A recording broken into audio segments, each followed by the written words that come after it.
और देखें कि इन खबरों को बाजार कैसे पचा रहा है। मेरे साथ नीरज वाजपेयी भी बने हुए हैं स्टूडियो में। नीरज, जैसे कि अभी हम बात कर रहे थे देवेंद्र भाई से, और अभी अल्पेश जी भी कह रहे हैं कि थोड़ा सा आपको वक्त देना चाहिए और देखना चाहिए, घबराना तो नहीं चाहिए, क्योंकि इसके पहले भी हमने देखा इस तरह की जो पिछली झड़प थी वो कहीं ज़्यादा बड़े पैमाने पर हुई थी। उसमें बहुत बड़े पैमाने पे दोनों तरफ के सैनिक हताहत हुए थे। उसके मुकाबले में ये जो खबर है, फिलहाल ऐसा लग रहा है कि ऐसी कोई बात नहीं है जो पहले कई बार होता रहा था कि थोड़ी बहुत धक्का मुक्की हो गई, किसी ने फिस्ट फाइटिंग हो गई, इस तरह की चीज़ है। तो इस बार का मामला उतना गंभीर नहीं लग रहा है जितना कि गलवान वैली की पिछली झड़प थी।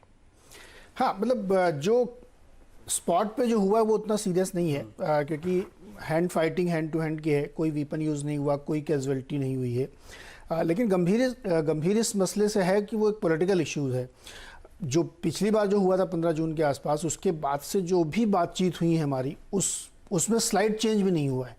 चाइना ने अपना स्टैंड बिल्कुल नहीं चेंज किया है और अभी भी वो बिल्कुल उसी स्थिति में खड़ा हुआ है और वो छोड़ने को तैयार नहीं है।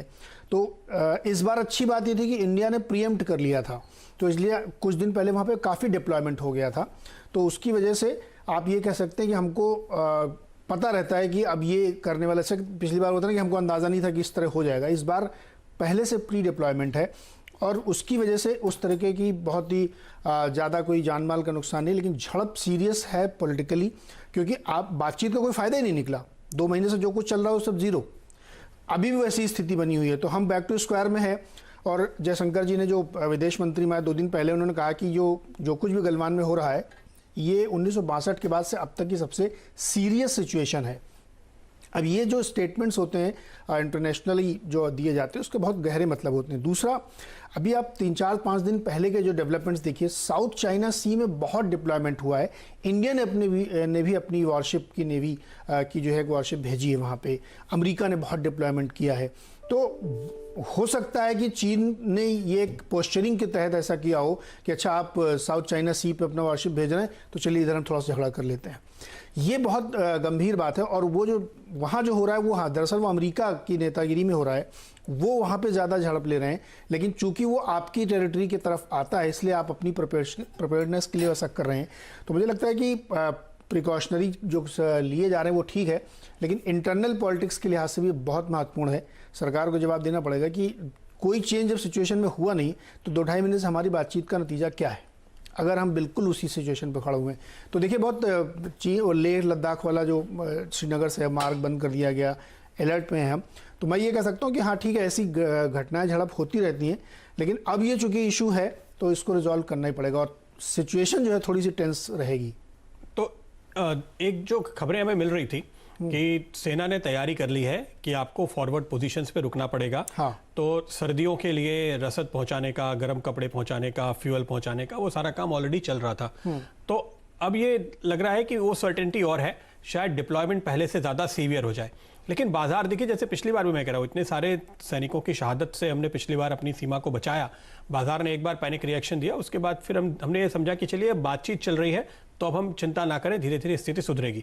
आप कह रहे हैं कि बातचीत से कोई असर नहीं हो रहा है। तो अब अगर ट्रेडर को यह लगता है कि फिर इसका दूसरा मतलब कि क्या ये एस्केलेट हो सकता है, अभी तक तो गोली नहीं चली, क्या हम उस स्थिति में पहुंच सकते हैं कि जैसे पाकिस्तान के साथ हमारी गोलीबारी चलती रहती है, उस स्थिति में भारत चीन की सीमा तो नहीं, ट्रेडर को चिंता होगी, फिर ये कहेंगे कि नहीं अब तो हालत। देखिए, गोलीबारी में प्रदीप वहाँ पे एक रूल है जो 1996 में नरसिम्हा राव गवर्नमेंट के समय एक पैक्ट हुआ था, उसके तहत ये हुआ था कि जो भी पेट्रोलिंग होगी वो बिना गन की होगी, मतलब फायरिंग नहीं हो सकती है, क्योंकि आपकी जो LAC है उसमें दोनों तरफ से, दोनों साइड से फायरिंग करी। इसलिए पिछली बार भी देखिए हाथ पैर से और लाठी डंडे से झगड़ा हुआ था।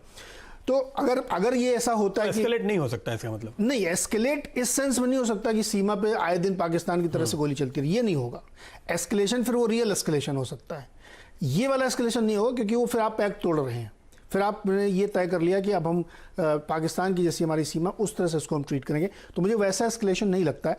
मुझे लगता है कि सिचुएशन बहुत टेंस बनी रहेगी, क्योंकि अमेरिका का जो इंटरेस्ट है ना, वो बहुत ज़्यादा चाइना से झगड़ा बढ़ रहा है और उसमें हम पीछे इसलिए रहे क्योंकि हमने भी, हमारी पोजीशनिंग है ना वहाँ पे, तो वो दिक्कत बनी रहेगी। एस्केलेशन मैं नहीं कह रहा हूँ कि वार की सिचुएशन में पहुंच जाएंगे, लेकिन तनाव जिस तरीके का है, ये जवाब देना सरकार के लिए बहुत महत्वपूर्ण हो जाएगा कि 15 जून से आज 31 अगस्त में हमारी सिचुएशन में क्या बदलाव हुआ है।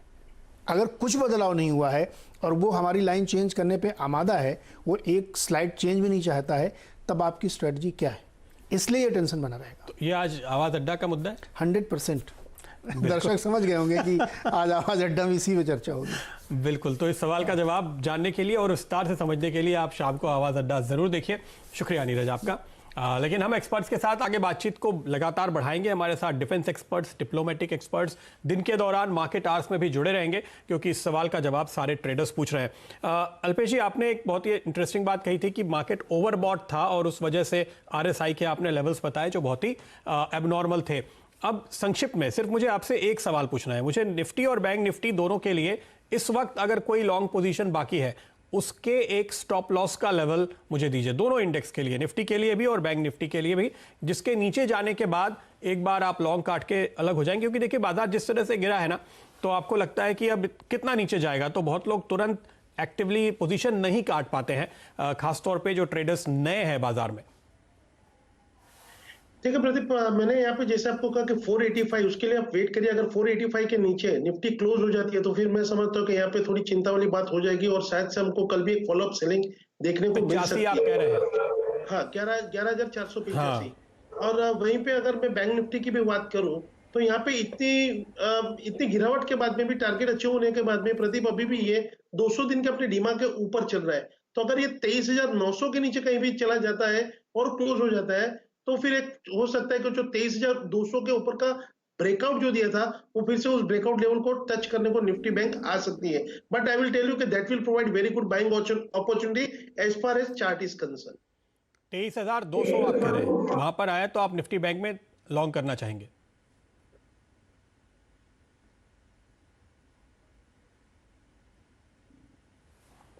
ओके, तो ये लेवल है 23,200 की बात आप निफ्टी बैंक के लिए कह रहे हैं, और निफ्टी के लिए आपने कहा 11,485 का लेवल पोजिशनली ध्यान में रखिए। अब ये देखिए आपको लेवल यहां से नीचे के दिखाई देंगे, क्योंकि मार्केट बहुत तेजी से पिछले 3-4 सेशंस में जिस तरह से ऊपर आया है निफ्टी और निफ्टी बैंक खास तौर पे, उसकी वजह से जो इंपॉर्टेंट टेक्निकल लेवल्स है वो थोड़ा नीचे छूट गए। लेकिन किन स्टॉक्स पे आपको पोजीशन बनानी चाहिए ये आपको बताएंगे ब्रेक के बाद। अल्पेश जी की राय लेंगे, इनके फैंटास्टिक कॉल्स आपके लिए लेकर आएंगे और साथ ही साथ एक सस्ता ऑप्शन भी आप देखते रहिए।